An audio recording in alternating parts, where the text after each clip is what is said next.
Hi everyone, welcome back to Listen. This is the advanced version of Javier Milei's policies in Argentina, specifically his attempts to drop inflation. Part 1, Taming the Beast.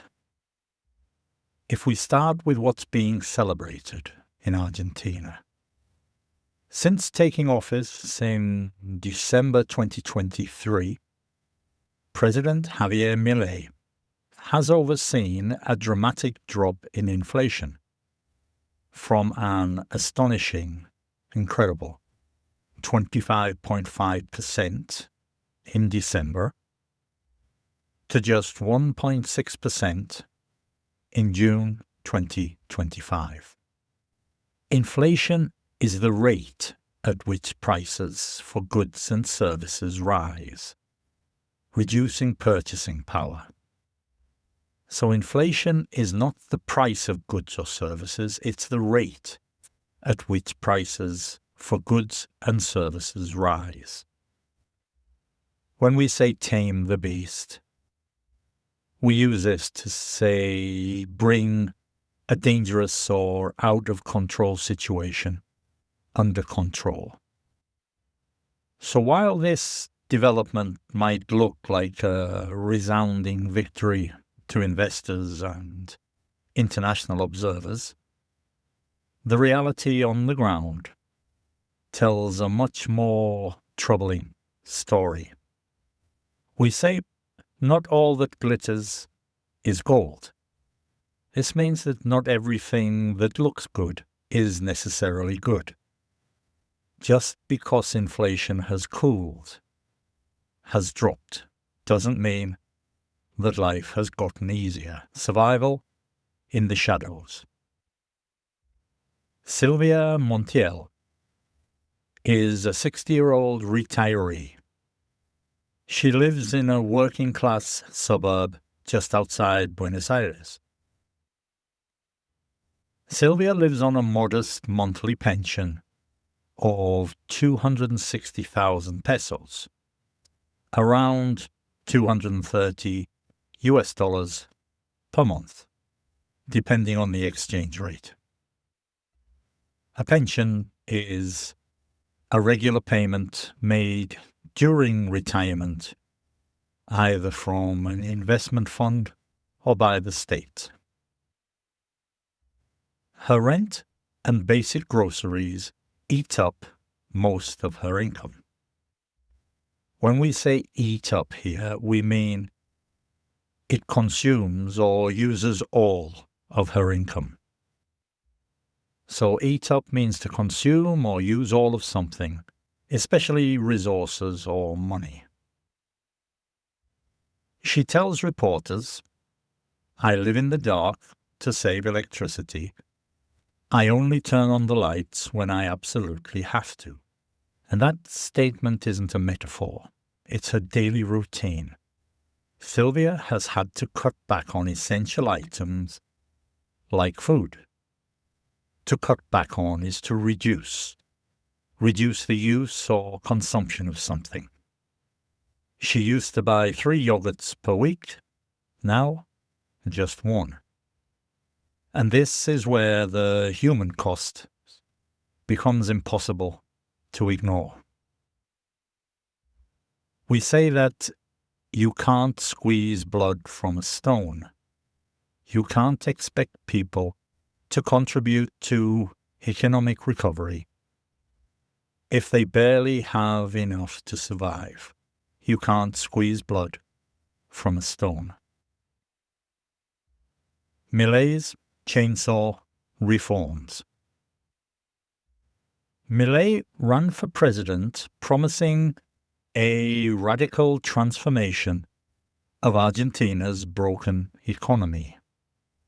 And he has certainly followed through. He has certainly done that. He calls his policies the Chainsaw Plan. And this is a fitting name for the brutal austerity measures he's implemented. Austerity refers to strict economic policies that reduce public spending in order to control public debt. His administration executed the steepest public spending cuts in Argentina's history, even more severe than those during the infamous 2001 financial collapse. Milei axed subsidies. He cut subsidies drastically. He froze public sector wages, and he dismantled price controls, all in the name of reducing inflation and achieving a fiscal surplus. A fiscal surplus means the government earns more revenue than it spends, a fiscal surplus. These moves won over international investors and the International Monetary Fund, the IMF, which recently approved a $792 million loan in recognition of Milei's strong progress. When we say these moves won over, to win over means to gain support or approval from someone. So the IMF were definitely impressed. But back at home, that support is far from unanimous. Numbers don't fill stomachs. Here's the crux of the issue. The crux is the most important or difficult part of a problem. Here's the crux of the issue. Inflation has slowed, but prices are still extremely high. Why is this? This is because inflation measures the rate at which prices increase, not the price level itself. Inflation is a measure of the rate at which prices increase. Let me put it this way. If the price of bread doubled last year and then went up just 5% this year, inflation is technically low. But you're still paying almost twice as much for bread than you were 2 years ago. When I say let me put it this way, I mean to explain something in a different or clearer manner. So while Milei can boast about stability, average people are still feeling financially suffocated. Their wages haven't increased fast enough to catch up. Many are using their savings. They are dipping into their savings, if they had any to begin with, or going into debt just to buy groceries. The saying here, you can't eat statistics. People need real purchasing power, not economic headlines. Experts weigh in. According to economist Sergio Chuza, the government has made undeniable gains in macroeconomic indicators. But when it comes to real wages, we are still in the red. Real wages refer to earnings adjusted for inflation, showing true buying power. In the red means operating at a loss or a deficit.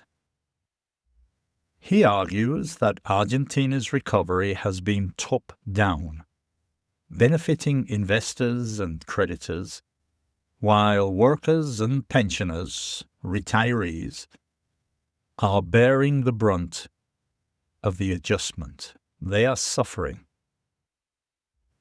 To bear the brunt means to experience the worst part of something. He also notes that public sector layoffs, people losing their jobs in the public sector, and the elimination of subsidies have left the most vulnerable Argentinians exposed and unsupported. The human impact. If we return to people like Silvia and thousands like her, they are not just tightening their belts. This means to live more frugally, to spend less during hard times. They are not just tightening their belts, they are practically going without. They're sacrificing. Reports indicate that consumption of dairy and meat has fallen sharply. Utility bills, particularly electricity, have become unaffordable for many. Utility bills are the regular payments for essential services like electricity, water, and gas. Even if inflation has stabilized, Argentina is now among the most expensive countries in Latin America. Yet it continues to pay some of the lowest wages on the continent.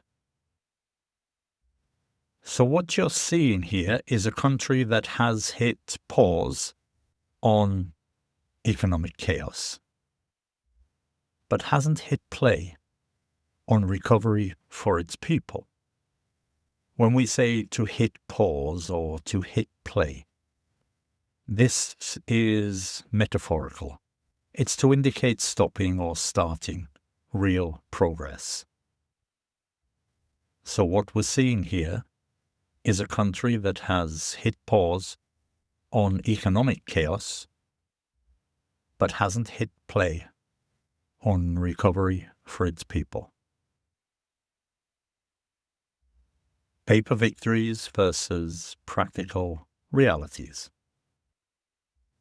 So where does this leave things? Javier Milei may have achieved what many thought impossible, slashing, cutting inflation, and restoring investor confidence.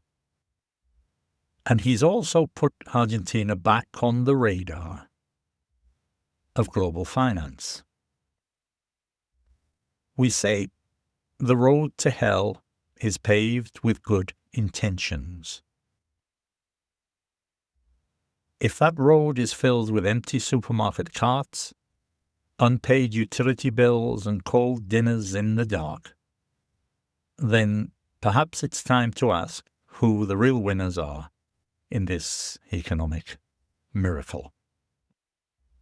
Thanks for joining me today. If this episode made you think or helped you learn something new in English, please consider sharing it. Don't forget to subscribe. And until next time, bye-bye for now.